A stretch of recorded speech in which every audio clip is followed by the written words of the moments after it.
Good morning, everyone, and welcome to the public session of the Oversight and Engagement Board for the 4th of March. The time is just past 10. Apologies for starting late. We are streaming live on YouTube. Apologies, I have a couple of apologies. I have Councillor Roberts, Teresa Grant, Kerry Purnell, George Chandler, and Chris Stamborough. Thank you very much. So the minutes from the previous meeting, which was held on the 18th of February, if everyone's happy with those, we'll sign off those minutes as accurate. Thank you very much. I come swiftly to Lucy Whiteman for her weekly surveillance report. Lucy, good morning. Good morning, Councillor Morris, and good morning, everybody. Thank you for staying with us this morning. So this is last week's surveillance report. I'm sure people will remember. Oh, Carol's put a hand up. Sorry, my screen's frozen at the moment, so I'm just trying to get it working so I can share it. Okay, do you want me to see if I can? Just check this is the right one. There we go. Can people see that? Yeah. Lovely. So this is the surveillance report with the data up to the 21st of February. As people will remember, this is always last week's reports we publish on a Friday. There will be a new one tomorrow, and that will be on the Northamptonshire County Council website as always. So key headlines from last week were obviously and into this week that we continue to be in a national lockdown, and that continues to be in place until at least March the 29th. Obviously schools go back on Monday, but that is the main change, obviously, between now and the 29th of March. A total in the week up to the 21st of February of 1,273 cases were identified in Northamptonshire across all boroughs and districts. And there is, in that week, there was a slight rise in Corby, Daventry and Wellingborough. Wellingborough primarily due to some care home outbreaks. Similarly, Daventry because of a small number of clusters and households. Corby continues to have a high case rate, but we've made significant progress since the data in this report. And I'll give a quick update at the end with that regard. Housing continues to be, households continue to be the main point of transmission. That's despite the fact that obviously people should be trying to isolate away from their household members and certainly shouldn't be mixing between households. We are still finding that is the case. And obviously we're just trying to remind people that until those restrictions get lifted, we must continue to adhere to the rules. And indeed, if we don't see case rates come down in certain areas in Northamptonshire, we are at risk of those restrictions not being lifted at all. So we've got to remain vigilant, and we've got to remember that even if we are having lateral flow device tests and or have had one or more dose of the vaccination, that does not mean that those restrictions do not continue to apply to us. We have to all obviously continue to stick to those rules. So what I'll do obviously is just jump through some of the key slides. This obviously is the outline for the next 5 steps. And as the government has said, they're going to be led by the data and not the dates. So these are all ambitions, the dates that are outlined. As I said, schools get opening from next Monday in a staggered approach. You are going to be able to meet, as we have been able to with one other person outdoors, to exercise. And care homes will now be allowed one regular visitor who will also be undertaking testing. So we have made some progress in the last few weeks, as people know, and we have been allowed some very limited contact, but we have to stick to those restrictions until at least the 29th of March. And as I said, that will be subject to us being able to take a second step if our rates at that point are stable and significantly lower in some parts of the county. So speaking of the actual county picture, this obviously has been the pattern of cases over the last few weeks. As we know, we had a significant spike, having been a tier 2 area pre-Christmas, that did result in significant transmission around Christmas time. And then we also saw surges in certain places related to events in New Year as well. So overall at a county level, we are recovering, but recovery has been slower than in other areas. And our peak certainly was higher than in other areas. And that obviously is reflected in the fact that our case numbers, although coming down, still in some areas do remain statistically significantly higher than both the county average as a whole, but also in the England average. We can see here obviously Northamptonshire at 177.6 cases per 100,000 as a rolling 7-day average, and the variation within the county is significant. Excuse me. ranging from, as people will see, 59.3 cases in South Northants all the way up to Corby, which, as I said, remains at the top of the league table at this point in time. I did say I'd wait till the end, but I will just update people that Corby's rate as of today is almost 100 cases per 100,000 lower than this, as was the point at the 21st of February. So I am really pleased with the progress that's been made, but we're still very much at the top of the league table, and we still have progress that we need to continue to make if we're to guarantee, as I said, those restrictions being lifted along with the rest of the country. These are the absolute numbers for the cases in that week. As I said, we had that slight peak in Wellingborough due to a number of care home outbreaks, which obviously are all being managed and supported by Adult Social Care, Public Health England and our local infection prevention and control team. So no concerns there, and we've already seen those numbers equally come back down as those outbreaks have been managed. So this just demonstrates the progress that we've made since we've come out of the Christmas period. Obviously, all of the blue bars below the line demonstrate a reduction in the case rate. So this demonstrates a percentage change in the case rate as compared to the previous 7-day period. What people will notice is in these last couple of days here that the speed of that reduction has started to taper off, and that really is one of the concerns. We need to keep the pace here of the progress that we've been making, and indeed we need to increase the progress that we've been making, because it has been lower than the reduction that we've seen in other parts of the country. If we're to catch up, we need to make sure that we're doing all we can to get tested, to isolate where appropriate, and to maintain the hands, face and space approach at all times. If we just quickly have a look at the age ranges, unsurprisingly, at this point in time, we're seeing the most positive tests come back in the younger working age group, and that's both men and women. You'll also notice that we've started to even out a little with more men undertaking testing, and therefore obviously being identified where positive cases do occur. That's really good news. We do know that's to do with obviously manual workers who do in some parts tend to be predominantly male, starting to do more lateral flow device testing in the community testing sites. That's really positive news. And we do encourage anybody who is symptomatic to get a PCR test as soon as possible.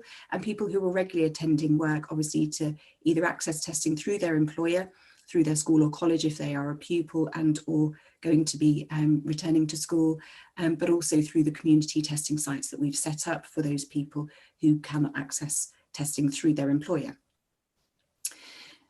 One of the good points is that obviously, although we still do see deaths, which obviously for everyone that we do see it is, I feel on my part, very much a failing. We are starting to see those thankfully come down as a county. We are obviously seeing our over 60s case rate come down at twofold reasons. One, because lockdown obviously works, but also because we're seeing the vaccination rollout in that older age group. That is thankfully translating into a reduction in deaths. But I do recognise that there are still 20 people, obviously, who are mourning the death of somebody that they care about greatly in that week alone. And this is obviously a preventable virus. And we're still doing all we can to try and make sure that this number continues to go down. As I said, we're seeing those number of cases being admitted to hospital come down steadily as well, and that is really good news. Again, we've seen continued progress in the last week, and I'll be updating the point at which we're at tomorrow in the next report. If we just quickly jump down to our outbreaks, again, people will be familiar with this. We have thankfully also seen a reduction in the number of outbreaks, although that does fluctuate. They do tend to still be in care settings, and obviously that is primarily identified again through the proactive PCR and lateral flow device testing that happens within those settings. So it's not unexpected, and thankfully we're also seeing a slight reduction in the number of cases associated with each outbreak, which again is good news. A very small number of education-based settings. I do expect that obviously to change and to increase as we go through the phase of reopening schools over the next couple of weeks. So we will obviously, as we always have done, keep you posted in that regard as well. But if I stop there, Councillor Morris, and take any questions. Thank you very much, Lucy, for that run through of the figures. Some encouragement there, but no complacency. I'm not sure that the slides were moving as quickly as you were, so we may have been slightly behind the curve on the slides, but you explained those extremely well, so thank you very much for that. I'm just looking around for any questions. There don't appear to be any, in which case Would you like to go on to testing and contact tracing update, Lucy, if that's okay? Thank you. Yep, absolutely. So people will remember we obviously have a national contact tracing process, which is enhanced by a local contact tracing process, which started at the very beginning of August last year. So it's really well established now. We obviously within that partnership have slightly different roles, and we also now include all of the lateral flow device testing in the contact tracing process. That used to be separate and people had to always have a confirmatory PCR test. We're now obviously making sure that that whole process is amalgamated. If we go on to the next slide, Sharon. So this is just a very quick run through, but people will see here from a point of view of performance in the East Midlands. One, you can see that steady increase in our follow-up rate since August when we started, and you can see, I'm sure that that's quite significant progress. We currently sit as the joint second best performer in the East Midlands from a point of view of contact tracing follow-up. And again, it's a steady state, and bearing in mind the number of cases that this team have had to deal with over recent weeks, that really is quite some accomplishment. So again, I'm very grateful to all of those people who've contributed to that process and to the continued improvement. We continue to look at ways we can improve that further, so that we're obviously aiming to get all of our cases followed up appropriately. And we work with environmental health officers and the wider teams to make sure that where we do think there's any deviation from the rules, that is followed up promptly. If we move on to the next slide. So this really just shows you how many cases we've been dealing with and what that surge in the new year looked like with regard to numbers. So this really does just demonstrate what the team have been dealing with. So yes, obviously the last week is incomplete data because we haven't finished that full week yet, and there is always a data lag in reporting. But people can see that there's a fluctuation, which obviously relates to our case rates at different points in time. But again, I just take my hat off to the teams that have been supporting this, because as you can see, the last few weeks have really been quite challenging, and thankfully we're starting to see that downward trend now. And if I just go down to the breakdown by the pie chart, please. So if I stop on this one, this is still obviously where we've got room for improvement. So there's different types of follow-up. The ones that are easy are the ones in green. The other ones obviously are the ones where we have to undertake different types of contact tracing. What you will see there though, although I can see that the percentages don't make sense, so apologies on that one. It looks like we've ended up with some decimal point issues. Our refused disclosure is still our biggest challenge. It is actually, in reality, around 9% of cases that we follow up. And that really is still part of our issue. People just refusing to give any details about those that they may have been in contact with in the period where they may have been infectious when they're identified as a case. This puts them at risk. And as I said, we've got no room to be complacent. We still have some of the highest case rates in the country. At this point in time, nobody worries whether you've worked within the rules or not. All we need to know is who you may have been in contact with while infectious, so that we can let them make a decision about how they wish to behave and how they wish to mitigate that potential risk to themselves. We obviously encourage anybody who's been in close contact with a case to get tested, and obviously to isolate themselves as required by law. But those people who do not disclose the people they may have been in contact with are potentially putting people's lives at risk. So again, I just encourage everybody to come forward. No further action will be taken if you happen to have operated outside of the current legislation. This is about protecting people's lives, not sort of repercussions and follow up at that point in time. So please do work with us if we do contact you, and please do let us know so we can help you protect the people that you love. Thank you very much, Lucy. And worth pointing out as well that as lockdown eases, contact tracing and so on is going to be so much more important to keep a lid on the infection numbers going forward as lockdown eases. So, you know, we appeal as always to those people who don't want to be traced to give their information, because it's going to be really key going forward to keeping infection rates down across the county, in fact across the country, but definitely across the county. Thank you for that, Lucy. No questions that I can see, so I'll come on to Kath Hall for a comms update. Good morning, Kath. Morning, thank you. Yeah, so lots of activity since the last meeting a couple of weeks ago. So I wanted to start by explaining what we've done in our focused areas. So obviously it's no secret that we've had to do quite a lot more with Corby. So just a quick overview of that. We've delivered leaflets to every single household in Corby, outlining some key information around mixing, what mixing is allowed, so in terms of having a childcare bubble or support bubble, and making sure that people understand that they're not necessarily eligible to have one of those. They have to fulfill certain criteria. Just some general guidance around following the rules, information about lateral flow device testing as well, which helps people to carry on in work safely. We've got some new large advertising boards up in Corby, and there's an enormous board that's been put up to advise against car sharing on one of the major junctions. We're working with Joe Watt, who lives and works in Corby and across the county, to record a message for Corby Radio, which will be played out every hour on the hour, just to reinforce key messages around asymptomatic testing and taking up vaccines when they become available. We've done some more dedicated social media in the area. There's been more specific banners put up around the whole of the borough as well, and there's obviously been quite a lot of media attention there. Kettering, we've also done some focus work there. So we've done some separate leaflets to designated hotspot wards, primarily based on people who live with other people. So whether that be in large family groups, multi-generational households, or houses of multiple occupancy. And that's providing guidance on how to self-isolate if someone in your household tests positive. We've been working really hard to promote the lateral flow device community testing centres. So there's a number of them now up and running. So obviously we've promoted each of those as they've come on board. We've got a lot of social media going out about those, and we're going to be doing more work to promote those over coming weeks. And more of those will be becoming available over the next few weeks as well. So really trying to push that out. And we're doing some podcasts, which I know some of you will have listened to. So the first one was just generally about the current situation. The second one was about business grants, and the one released on Monday was about lateral flow device testing. It's called Northampton Now.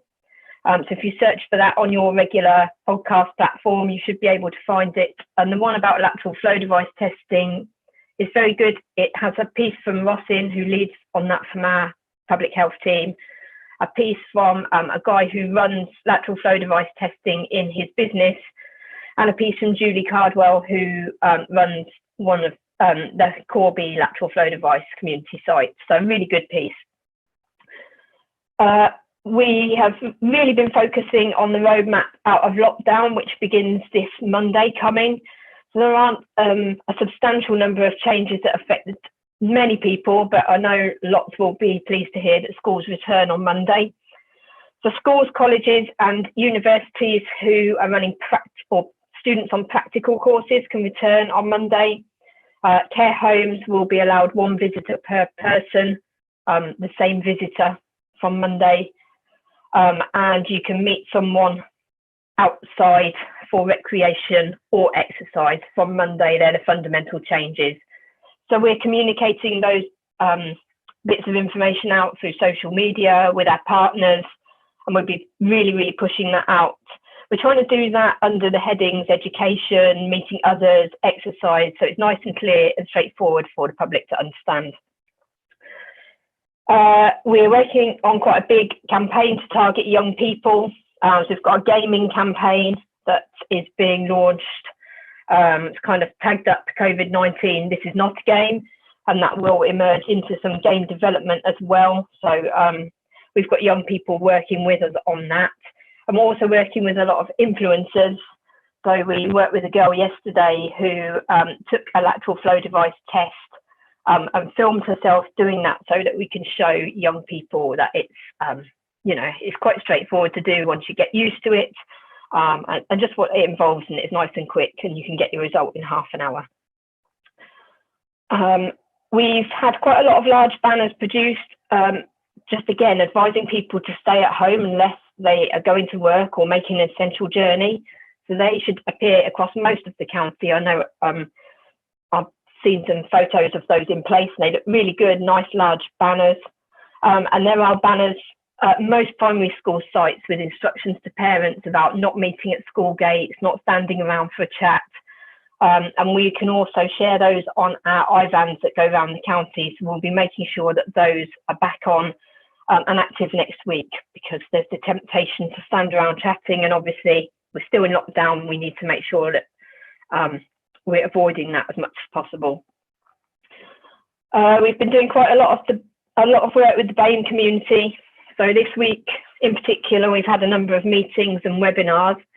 I think on the 2nd, on Tuesday, we did a webinar for professionals, healthcare professionals around vaccine, trying to make sure that we're providing accurate and factual information to any more healthcare workers who still haven't had the vaccine. And we've done a workshop this week aimed at care home staff in particular, as we have reports that some care home staff are still a little bit hesitant about having that vaccine. So we're really trying to do a bit more work there. And then on Saturday coming, from 5 p.m. till 7 p.m, there's a public event for the BAME communities. Anyone can join. It's on Zoom. There's a link which I can send to Cheryl to send round. So if you would like to promote that event to any of your communities, it's got a Q&A session, and there'll be lots of experts that can answer any questions about the vaccine. So yeah, please do promote that amongst any BAME communities.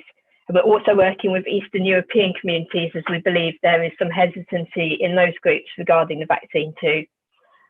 We're doing a bit more work with our learning disability community. We've got a focus group with around 12 professionals on that joining us. And we're setting up a new easy read page on our website so that we've got simplified messaging for those in the LD community, so that they can understand the very complex messaging in a slightly easier format.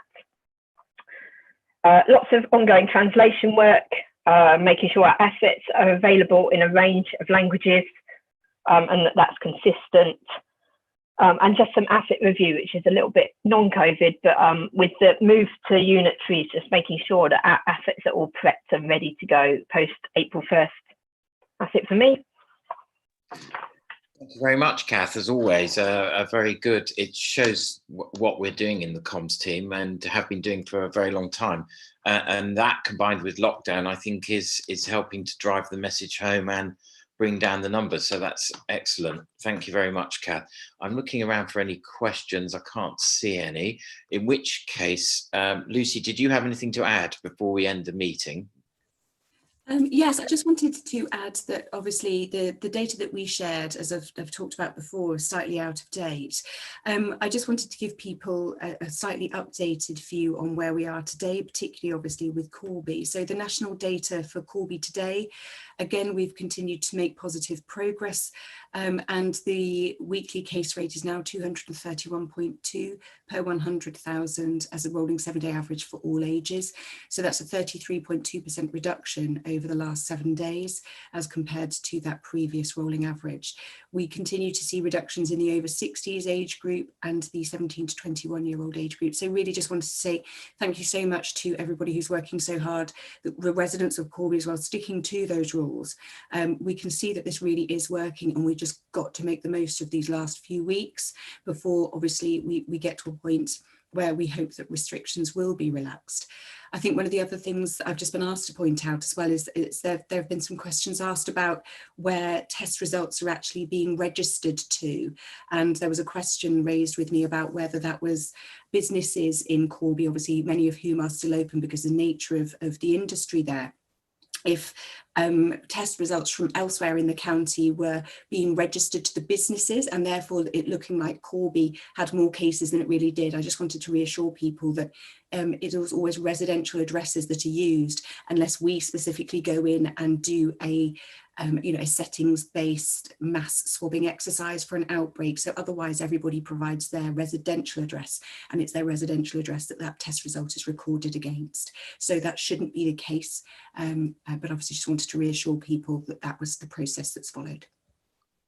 Thank you very much, Lucy. Some good information there, as always. So the next meeting for this meeting is the 18th of March at 8:30. Remind everyone about the press conference tomorrow, which takes place at 3 o'clock. And next Thursday, we have a councillors' briefing update. So if everyone could remind fellow councillors to come along to that, that would be great. Thank you very much, everyone. Thank you for all your questions and answers and presentations, as always. And I'll see you on the 18th of March. Have a good day. Thank you, Councillor Morris. Thank you.